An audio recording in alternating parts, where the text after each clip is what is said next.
आज की इस वीडियो में हम लोग बात करेंगे कंस्ट्रक्टर के ऊपर। कंस्ट्रक्टर क्या है, इस पे कंप्लीट इन्फॉर्मेशन जानने से पहले क्लास बनाता है, इसका नाम ए है। इसमें हम कुछ इंस्टांस वेरिएबल ले लेते हैं और हम इसमें एक मेथड भी दे देते हैं m1 नाम का। और ये मेथड कुछ नहीं करेगा, जस्ट अपना नाम और अपने क्लास का नाम को प्रिंट करेगा। नाउ लेट अस अज्यूम कि ये जो क्लास ए अभी हम जो क्रिएट किए, इस क्लास ए का अगर एक ऑब्जेक्ट क्रिएट करना है तो क्या सिंटैक्स होता है। सबसे पहले क्लास का नाम स्पेस ऑब्जेक्ट का नाम इक्वल टू न्यू, फिर से हम यहाँ पर ये लिखते हैं, इस पार्ट को हम लोग कहते हैं कंस्ट्रक्टर। इस पार्ट को लिखे हैं हम, ये देखने में समथिंग लाइक मेथड के रूप में है। अगर हम इस m1 मेथड को कॉल करेंगे तो क्या लिखेंगे, ob.m1। तो यहाँ पर पैरेंथेसिस है m1 में भी, ये पैरेंथेसिस इंडिकेट करता है कि सब मेथड स्टार्ट हुआ है। तो यहाँ पर हमारा a जो नाम का हमारा एक मेथड होना चाहिए। किस क्लास में, तो a क्लास। लेकिन एक्चुअली इस क्लास में कोई a नाम का मेथड नहीं है, और इस मेथड नहीं है। सेकंड थिंग क्या, इसको हम लोग बोल रहे हैं कंस्ट्रक्टर बोल रहे हैं, इसको मेथड नहीं बोल रहे हैं, एक नया टर्म दिए हैं कंस्ट्रक्टर। तो ये कंस्ट्रक्टर हुआ क्या, तो कंस्ट्रक्टर क्लास a का एक मेंबर मेथड। आप यहाँ पर सवाल सोच रहे होंगे कि अगर ये मेथड है तो ये मेथड अब विजिबल क्यों नहीं है, आप तो लिखे नहीं है, हम तो डिफाइन भी नहीं किए हैं। तो होता क्या है कि जब भी आप ऑब्जेक्ट क्रिएट करते हैं, ऑब्जेक्ट क्रिएट करने के समय कंस्ट्रक्टर का रिक्वायरमेंट होता है, इसके बिना आप ऑब्जेक्ट क्रिएट नहीं कर पाएंगे। तो जावा कंपाइलर क्या करता है, आपके लिए एक डिफॉल्ट कंस्ट्रक्टर आपके प्रोग्राम में ऐड कर देता है। समथिंग कुछ इस तरह से आपके प्रोग्राम में वो ऐड कर देता है। अभी हम यहाँ पर खुद से डिफाइन कर दिए लिखने का, आपको बताने के क्रम में, बट एक्चुअली ये काम करने का जिम्मा किसको है, तो जावा कंपाइलर को है। कंस्ट्रक्टर क्या हो गया, एक मेंबर मेथड हो गया। और एक इंटरेस्टिंग चीज क्या है कि इसमें इसका नाम वही नाम होगा जो उसके क्लास का नाम है, same name as that of class. Second important चीज कि ये देखने में समथिंग मेथड की तरह ही है, लेकिन यहाँ पर हम देखिए कोई रिटर्न टाइप वगैरह का यूज नहीं किए हैं। जैसे यहाँ पर m1 मेथड में यहाँ वॉइड लिखे हैं, लेकिन इसके आगे कुछ नहीं लिखे हैं। ये भी बात हम लोगों को ध्यान में रखना है कि कंस्ट्रक्टर जो होगा उसका नाम तो वही होगा जो उसका क्लास का नाम। सेकंड चीज़ क्या, इसमें कोई रिटर्न टाइप आपको नहीं देना है, should not have any return type. ये जो कंस्ट्रक्टर है, अभी चूंकि हम खुद से ऐड कर दिए हैं, तो इस तरह के कंस्ट्रक्टर को हम लोग यूज़र डिफाइंड कंस्ट्रक्टर कहते हैं। इसको आगे हम लोग देखेंगे। ठीक, यहाँ पर अभी हम लोग क्या करते हैं कि एक प्रिंट स्टेटमेंट लगा देते हैं, कंस्ट्रक्टर कॉलिंग समथिंग, इस तरह से कोई स्टेटमेंट लिख दिए। अच्छा, अब हम जैसे ही m1 मेथड को हम ऑब्जेक्ट क्रिएट किए, उसके m1 मेथड को कॉल किए हैं। अब अगर हम इसको रन कराने की कोशिश करें तो आप क्या देखेंगे कि सबसे पहले आपका ये वाला पार्ट यानी कंस्ट्रक्टर पहले कॉल हो गया। इसको जबकि हम लोग कोई कॉल नहीं किए हैं, एक्सप्लिसिटली खुद से कोई कॉल नहीं किए हैं, लेकिन यहाँ पर आप देख रहे हैं कि पहले कंस्ट्रक्टर कॉलिंग प्रिंट हो रहा है, देन हमारा m1 मेथड काम कर रहा है। यहाँ से हम m1 मेथड कॉल किए हैं, दैट्स व्हाई ये काम कर रहा है। यानी ये जो हमारा कंस्ट्रक्टर जो हम देखे खुद से हम डिफाइन किए हैं, इसको कोई कॉल नहीं किए हैं, लेकिन ये खुद ब खुद कॉल हो रहा है। किस समय कॉल होता है, तो eight the time of creation of object. एक बात ध्यान में रखना है, कंस्ट्रक्टर जो है ये खुद ब खुद कॉल होता है, it gets called automatically at the time of creation of objects. इसके बाद हम खुद से अगर हम चाहेंगे कि हम ob.a करके अगर हम कुछ कॉल करना चाहें तो यहाँ पर एरर आपको दिखेगा। आप खुद से कंस्ट्रक्टर को कॉल नहीं कर सकते हैं। कंस्ट्रक्टर कॉल कब होगा, eight the time of creation of object. ना उसके बाद कॉल कर सकते हैं, ऑब्जेक्ट क्रिएट करने के बाद ना कॉल कर सकते हैं, ना ऑब्जेक्ट क्रिएट करने के पहले कॉल कर सकते हैं। यहाँ पर एक बात और ध्यान में रखना है कि अभी हम यहाँ क्या बताएं कि it should not have any return type. अब फॉर एग्जाम्पल अगर हम यहाँ पर सम रिटर्न टाइप दे देते हैं, वॉइड दे दिए, कोई एरर हमको यहाँ पर कहीं एरर नहीं दिख रहा है, बट अगर अब इसको हम रन कराएंगे अब जो है सिर्फ देखिए आप m1a काम कर रहा है ना, m1a काम कर रहा है, m1 मेथड कॉल किए हैं, सिर्फ ये काम कर रहा है। अब यहाँ पर ये जो आपका कंस्ट्रक्टर था, ये जो आप नाम दिए थे रिटर्न टाइप ऐड करने के बाद, अब इस पर ये वाला पार्ट को कॉल नहीं हो रहा है। क्यों, तो यहाँ पर एक बात ध्यान रखना है कि हमको यहाँ पर कंस्ट्रक्टर में कोई रिटर्न टाइप तो देना नहीं है, बट इन द केस अगर आप दे दिए तो कंपाइलर कोई एरर नहीं देगा। लेकिन ये जो मेथड हो गया, अब ये नॉर्मल मेथड हो गया, ये अब कंस्ट्रक्टर नहीं रहा। कंस्ट्रक्टर होने के लिए क्या होना चाहिए, इसका नाम वही नाम होना चाहिए जो इसके क्लास का है, और सेकेंड थी इसमें कोई रिटर्न टाइप इसमें नहीं होना चाहिए। अगर आप रिटर्न टाइप दे देते हैं तो क्या हो जाता है, वो नॉर्मल मेथड उसको ट्रीट करेगा जावा। नेक्स्ट इज कि कंस्ट्रक्टर का रिक्वायरमेंट क्या है। इसका काम है टू इनिशियलाइज डेटा मेंबर्स, हम यहाँ पर क्या करते हैं कि हम ए का वैल्यू को इनिशियलाइज कर देते हैं 100 से। इसमें M1 मेथड में हम क्या करते हैं, एक ए का वैल्यू को प्रिंट करते हैं, value of A equal two plus. अब अगर हम इसको रन कराएं तो आप देखिएगा कि ए का वैल्यू कितना प्रिंट कर रहा है, 100 प्रिंट कर रहा है। ए का वैल्यू हम यहाँ पर आप देखिए एक चीज़, ये कंस्ट्रक्टर पहले लिखे हैं, उसके बाद हम डेटा मेंबर को हमारा जो डेटा मेंबर है, इंस्टेंस वेरिएबल है ए, इसको इनिशियलाइज भी किए हैं 0 से। लेकिन क्या होता है कि जैसे ही ऑब्जेक्ट क्रिएट करने के टाइम में ये कंस्ट्रक्टर कॉल होगा, कंस्ट्रक्टर कॉल होने के समय में ही क्या होगा, हमारा जितना भी पहले डेटा मेंबर्स डिक्लेयर हुआ ऑब्जेक्ट के अंदर, उस ऑब्जेक्ट के अंदर जो डिक्लेयर हुआ वहाँ पर इनिशियली वैल्यू ए ले लिया, ए का वैल्यू कितना लिया, 0 लिया। लेकिन नेक्स्ट टाइम ये होने के बाद अब कंस्ट्रक्टर कॉल होता है, कॉल होने के समय ए का वैल्यू कितना हो गया, 100 हो गया, और ये प्रिंट किया ना। अब ये काम हो जाने के बाद यहाँ तक में हमारा क्या होगा कि ये पार्ट, ये दोनों लाइन तो काम होगा, है ना। उसके बाद जब हम M1 मेथड को कॉल किए हैं तब ये M1 ए प्रिंट किया और ए का वैल्यू कितना प्रिंट किया, 100। ठीक है, तो इसका ध्यान में रखना है कि कंस्ट्रक्टर का काम क्या है। इसका काम है it is used to initialize class level variables इसलिए इंस्टेंस वेरिएबल,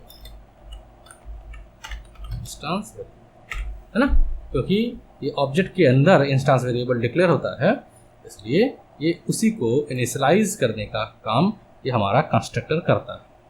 नेक्स्ट पॉइंट कि कंस्ट्रक्टर में आप जो है access modifiers, public, private, protected या डिफ़ॉल्ट, यहाँ हम कुछ नहीं लिखे हैं, मतलब डिफ़ॉल्ट एक्सेस मॉडिफायर यूज़ हो रहा है। इसके अलावा कोई और एक्सेस मॉडिफायर का यूज़ नहीं कर सकते हैं, जैसे स्टैटिक हो गया या फाइनल हो गया, इन सब का आप यूज़ नहीं कर सकते हैं, ये रिस्ट्रिक्ट है। अभी तक हम लोग समझ गए कि कंस्ट्रक्टर क्या है, क्या नहीं है, कैसे डिफाइन करना है। ये सभी चीज़ों को देखने के बाद अब आगे बढ़ते हैं और समझते हैं कंस्ट्रक्टर का टाइप। कंस्ट्रक्टर 2 तरह का होता है। पहला हो गया हमारा प्री डिफाइंड और दूसरा हो गया हमारा user defined. Pre defined constructor वैसा कंस्ट्रक्टर हो गया जैसा नाम से ही है, इसका प्री डिफाइंड मतलब पहले से डिफाइन किया हुआ रहेगा। अगर आप अपने प्रोग्राम में कंस्ट्रक्टर ऐड नहीं करते हैं तो वैसे केस में जावा कंपाइलर जो आपके लिए कंस्ट्रक्टर प्रोवाइड करेगा, उस तरह के कंस्ट्रक्टर को हम लोग प्री डिफाइंड कंस्ट्रक्टर या फिर डिफॉल्ट कंस्ट्रक्टर कहते हैं। इस तरह के कंस्ट्रक्टर में कोई आर्गुमेंट नहीं होता है, 0 आर्गुमेंट होता है। सेकेंड थिंग, ये सभी डेटा मेंबर्स को, सभी क्लास लेवल इंस्टेंस वेरिएबल्स को इनिशियलाइज करेगा डिफॉल्ट वैल्यूज़ के साथ। जैसे इंटीजर है तो इसको इनिशियलाइज करेगा 0 से, डबल है तो 0.0 से, स्ट्रिंग है तो नल से। तो इस तरह से ये इंस्टेंस वेरिएबल्स को और क्लास लेवल वेरिएबल्स को इनिशियलाइज करता है ना। अभी हम यहाँ पर 2-3 वेरिएबल ले लेते हैं। एक इंटीजर टाइप का लिया है, दूसरा डबल टाइप का ले लेते हैं और तीसरा हम स्ट्रिंग टाइप का ले लेते हैं। हम इस तीनों को कोई इनिशियलाइज नहीं किए हैं, तो यहाँ चूँकि इस क्लास का ऑब्जेक्ट क्रिएट करेंगे, इसमें आपका खुद से वो एक कंस्ट्रक्टर ऐड कर देगा। किस तरह कंस्ट्रक्टर ऐड करेगा? डिफ़ॉल्ट कंस्ट्रक्टर, और सभी डेटा मेंबर्स को इनिशियलाइज करेगा वो डिफ़ॉल्ट वैल्यूज़ के साथ। ये हम M1 मेथड में इस तीनों का, A, B और S तीनों का हम क्या करते हैं, वैल्यू प्रिंट करने की कोशिश करते हैं। A equal two plus A,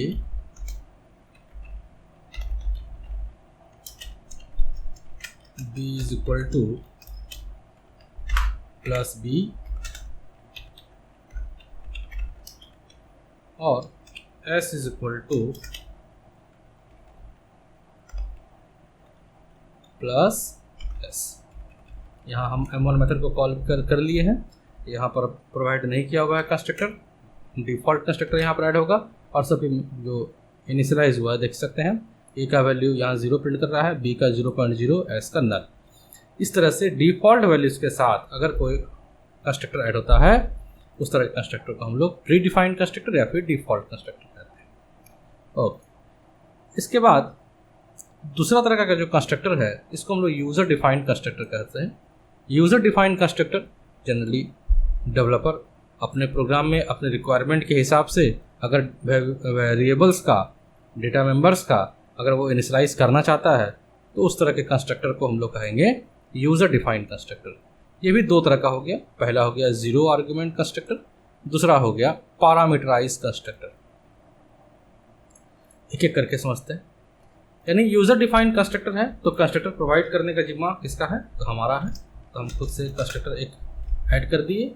अब हम अपने रिक्वायरमेंट के हिसाब से हम क्या करेंगे, अपने डेटा मेंबर्स का इनिशियलाइज करेंगे। जस्ट ए का वैल्यू हम 10 ले लिए, बी का 3.14 ले लिए और एस का हम ले लेते हैं नीरज सिंह। ओके ठीक। अब यहाँ हमारा ऑब्जेक्ट क्रिएशन प्रोसेस चालू है। इस जगह पे हमारा कंस्ट्रक्टर कॉल होगा। कंस्ट्रक्टर कॉल होने के बाद क्या करेगा, सभी डेटा मेंबर्स को इनिशियलाइज कर देगा। वो जो भी हम वैल्यू के साथ इनिशियलाइज कर रहे हैं उसके साथ वो इनिशियलाइज कर देगा। परफेक्टली हमारा आउटपुट आ गया। तीनों हमारा अपने हिसाब से, हमारे रिक्वायरमेंट के हिसाब से हमारा डेटा मेंबर्स के साथ वेरिएबल इनिशियलाइज हो गया। अब इसमें है क्या, अब मान लीजिए कि हम अगर दूसरा एक ऑब्जेक्ट क्रिएट करते हैं OB2 equal to new A, इस तरह से अगर हम दूसरा ऑब्जेक्ट क्रिएट करते हैं, है ना, और हम अगर OB2 का वैल्यू को भी प्रिंट कराएं, सॉरी M1 मेथड को फिर से कॉल करें अगर, तो हम देखेंगे क्या कि दूसरा भी जो ऑब्जेक्ट क्रिएट हुआ सेम वैल्यूज़ के साथ दोनों इनिशियलाइज हो गया। हमारा रिक्वायरमेंट है कि हम जो नया ऑब्जेक्ट क्रिएट करेंगे उस नया ऑब्जेक्ट के लिए नया वैल्यूज़ के साथ अगर हम इनिशियलाइज करना चाहते हैं तो हम क्या कर सकते हैं, दूसरी टाइप वाले कंस्ट्रक्टर यानी पैरामीटराइज कंस्ट्रक्टर वाले में को हम फॉलो कर सकते हैं। जैसे नाम है पैरामीटर, इसमें कुछ पैरामीटर्स होगा, int x double y string z, a equal to हम x कर देते हैं, b इक्वल टू हम y कर देते हैं और हम s इक्वल टू z कर देते हैं। ठीक। अब यहाँ पर आप देखिए, यहाँ पर एरर आ गया। ऐसा इसलिए हुआ क्योंकि यहाँ पर जो हम कंस्ट्रक्टर कॉल कर रहे हैं, ये कैसा कंस्ट्रक्टर कॉल कर रहे हैं, जीरो आर्गुमेंट वाला। लेकिन हम अपने प्रोग्राम में जीरो आर्गुमेंट कंस्ट्रक्टर हमारा नहीं है, हमारा कैसा है, तो हमारा पैरामीटराइज कंस्ट्रक्टर है ना। तो हम यहाँ पर पैरामीटर हमको पास करना होगा। पहला इंटीजर टाइप का है 10 दे दिए, दूसरा समथिंग 2.5 दे देता है और तीसरा हम कोई स्ट्रिंग डेटा है तो हम एक में नीरज ले लेते हैं और दूसरा वाला जो है उसमें 20 दे देते हैं, इसमें 5.0 दे देते हैं और इसमें हम सम सिंग दे देते हैं। ब्रैकेट डिलीट हो गया, आप सेट कर। अब हम इसको रन कराएं तो हम देखेंगे कि OB और OB2 ये दोनों का अलग अलग डेटा मेंबर्स के साथ दोनों इनिशियलाइज हो। तो अपने रिक्वायरमेंट के हिसाब से, जो हमारा रिक्वायरमेंट होगा, अपने हमारा जो प्रोग्राम का रिक्वायरमेंट होगा उसके हिसाब से हम जो है जीरो आर्गुमेंट कंस्ट्रक्टर या पैरामीटराइज कंस्ट्रक्टर, अगर नहीं हमारा रिक्वायरमेंट है तो डिफॉल्ट कंस्ट्रक्टर के साथ जावा कंपाइलर ऐड कर देगा। तो ये था हमारा कंस्ट्रक्टर पे, टाइप ऑफ कंस्ट्रक्टर पे कंप्लीट अवेयरनेस। अब आगे बढ़ते हैं और समझते हैं कि क्या हम अपने प्रोग्राम में एक से ज़्यादा कंस्ट्रक्टर ऐड कर सकते हैं क्या। बिल्कुल। हम अगर एक और कंस्ट्रक्टर ऐड करते हैं, ये कंस्ट्रक्टर नॉन पैरामीटराइज होगा, मीन्स जीरो आर्गुमेंट होगा, इसमें कोई आर्गुमेंट नहीं लिए हैं। हम ए का वैल्यू को यहाँ इनिशियलाइज कर रहे हैं 100 के साथ, बी को इनिशियलाइज कर रहे हैं समथिंग 3.145 ऐसा कुछ वैल्यू के साथ और एस को इनिशियलाइज कर रहे हैं हम ABCD के साथ। अब क्या है कि जब हम फिर से यहाँ पर हम एक और ऑब्जेक्ट क्रिएट कर लेते हैं, OB2 हो गया है, OB3 लेता है इक्वल टू न्यू A। अब यहाँ पर क्या होगा कि अब देखिए यहाँ पर एरर नहीं आ रहा है। क्यों नहीं आ रहा है? कि यहाँ पर ये जीरो आर्गुमेंट कंस्ट्रक्टर को ढूंढ रहा है और हमारा जीरो आर्गुमेंट कंस्ट्रक्टर यहाँ पर अवेलेबल है, इसलिए यहाँ पर कोई एरर अब नहीं आ रहा। अब अगर हम OB3 के जरिए M1 मेथड को कॉल करेंगे, है ना, OB3 के जरिए अगर M1 मेथड को कॉल करेंगे तब क्या होगा, अब ये जो है ये हमारा जीरो आर्गुमेंट कंस्ट्रक्टर हम यहाँ पर कॉल किए हैं। तो जीरो आर्गुमेंट कंस्ट्रक्टर कौन सा है, ये A का वैल्यू 100 से इनिशियलाइज करेगा, B का 3.145 के साथ और S को ABCD के साथ। तो आप देख सकते हैं पहला दो में हमारा आ गया, तीसरा वाला इसके साथ हो गया। तो मोर देन वन कंस्ट्रक्टर, अगर हमारे प्रोग्राम में एक से ज़्यादा कंस्ट्रक्टर है, इस केस को हम लोग कहते हैं कंस्ट्रक्टर ओवरलोड। एक से ज़्यादा अगर कंस्ट्रक्टर आपके प्रोग्राम में अवेलेबल है तो इस तरह के हमको क्या कहते हैं, कंस्ट्रक्टर ओवरलोडिंग। ठीक, ये था कंस्ट्रक्टर ओवरलोडिंग। कंस्ट्रक्टर ओवरलोडिंग के बाद ध्यान रखना है कि एक से ज़्यादा कंस्ट्रक्टर ऐड कर सकते हैं, लेकिन पैरामीटर फिर सेम नहीं करना है। जो हम लोग फंक्शन ओवरलोडिंग, मेथड ओवरलोडिंग हम लोग देखे थे, अगर आप नहीं देखे हैं तो उसको देख के आप क्लियर कर सकते हैं। कंस्ट्रक्टर ओवरलोडिंग में एक से ज़्यादा कंस्ट्रक्टर बट पैरामीटर्स डिफरेंट रहेगा। ये होने के बाद अब है क्या, नेक्स्ट टॉपिक पे बढ़ते हैं। अब एज्यूम कीजिए कि इस कंस्ट्रक्टर के जरिए हम क्या इस कंस्ट्रक्टर को कॉल कर सकते हैं क्या। ये सब यहाँ पर डेटा मेंबर्स को हम रिमूव कर देते हैं, हटा देते हैं, और हम यहाँ समथिंग नेम ले लेते हैं, इंटेक्स डबल वाई ले लेते हैं, 2 आर्गुमेंट वाला, तीसरा हटा देते हैं। एक हो गया हमारा 0 आर्गुमेंट, ये हो गया हमारा पैरामीटराइज कंस्ट्रक्टर। यहाँ हम प्रिंट करा देते हैं 0 आर्गुमेंट कंस्ट्रक्टर, और उसके केस में हम प्रिंट करते हैं पैरामीटराइज कंस्ट्रक्टर।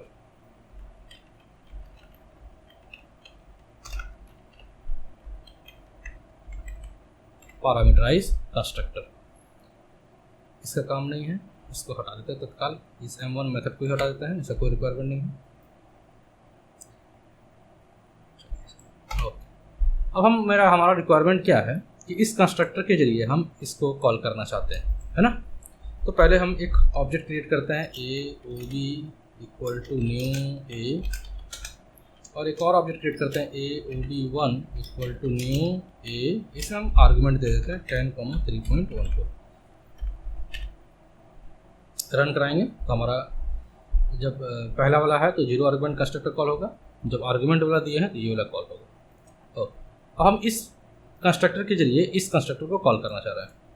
तो ये कॉल करने के लिए आप कॉल करने का अलाव है, बट सिर्फ कंस्ट्रक्टर के अंदर ही कॉल कर सकते हैं एक कंस्ट्रक्टर से दूसरे कंस्ट्रक्टर को। इसके लिए दिस कीवर्ड का यूज़ करना होगा। दिस जो आर्गुमेंट है दे देते हैं समथिंग 10 और 2.5। अब ये क्या करेगा, ये जो दिस कीवर्ड के जरिए हम लोग करेंट क्लास कंस्ट्रक्टर को कॉल कर सकते हैं। अब ये यहाँ से इस कंस्ट्रक्टर को कॉल करेगा। तो अगर हम इसको इस लाइन को रिमूव कर दें, अब सीधा किसको कॉल करेगा, पहले हमारा 0 आर्गुमेंट कंस्ट्रक्टर कॉल करेगा। यहाँ कॉल करने पर दिस कीवर्ड के जरिए ये किसको कॉल कर लिया, इसको कॉल कर लिया। क्या प्रिंट कर देगा, पहले पैरामीटराइज कंस्ट्रक्टर। ये कॉल खत्म हो गया यहाँ से, देन वापस इस जगह पे आएगा और ये लाइन को भी प्रिंट कर देगा 0 आर्गुमेंट कंस्ट्रक्टर। मतलब पहले हमारा पैरामीटराइज कंस्ट्रक्टर, देन हमारा 0 argument constructor, perfectly as per हमारा आ रहा है। इसमें एक बात ध्यान में रखना है कि दिस कीवर्ड के जरिए हम कॉल कर तो रहे हैं, ये फर्स्ट लाइन होना चाहिए, है ना। ये दिस कीवर्ड के जरिए अगर आप कंस्ट्रक्टर को कॉल कर रहे हैं तो ये स्टेटमेंट हमारा पहला लाइन होना चाहिए। ये दूसरा लाइन या किसी और लाइन में काम ये नहीं करेगा, आपको एरर आएगा, है ना। This should be the first statement. वापस हम अगर यहाँ से दिस इस तरह से लिखें तो अब हम जो है यहाँ एम्प्टी कुछ आर्गुमेंट नहीं है, ये किसको कॉल करेगा, इसको कॉल करेगा। अब हमारा अगर हम यहाँ पर सम वैल्यू दे दें 10,2.5, तो अब यहाँ से हम किस कंस्ट्रक्टर को रेफर कर रहे हैं, हम यहाँ से पैरामीटराइज कंस्ट्रक्टर रेफर कर रहे हैं। अब पैरामीटराइज कंस्ट्रक्टर रेफर जो कर रहे हैं तो दिस कीवर्ड के जरिए किसको कॉल करेगा, 0 आर्गुमेंट कंस्ट्रक्टर वाला को, और ये स्टेटमेंट प्रिंट करेगा। ये प्रिंट कर लेने के बाद हमारा फिर पैरामीटराइज कंस्ट्रक्टर को प्रिंट करेगा। अगेन यहाँ ये भी हमारा दिस कीवर्ड के जरिए कंस्ट्रक्टर जो कॉल कर रहे हैं वो पहला स्टेटमेंट होना चाहिए। यहाँ पर देखिए फिर से एरर आ गया। तो हम ये चीज़ों के जरिए हम लोग दिस कीवर्ड के जरिए भी हम जो है करंट क्लास कंस्ट्रक्टर को इजीली कॉल कर सकते हैं। ये था कंस्ट्रक्टर पे कंप्लीट अवेयरनेस। आशा करते हैं आपको अच्छा लगा होगा। अगर अच्छा लगे तो इसको लाइक कीजिएगा, कमेंट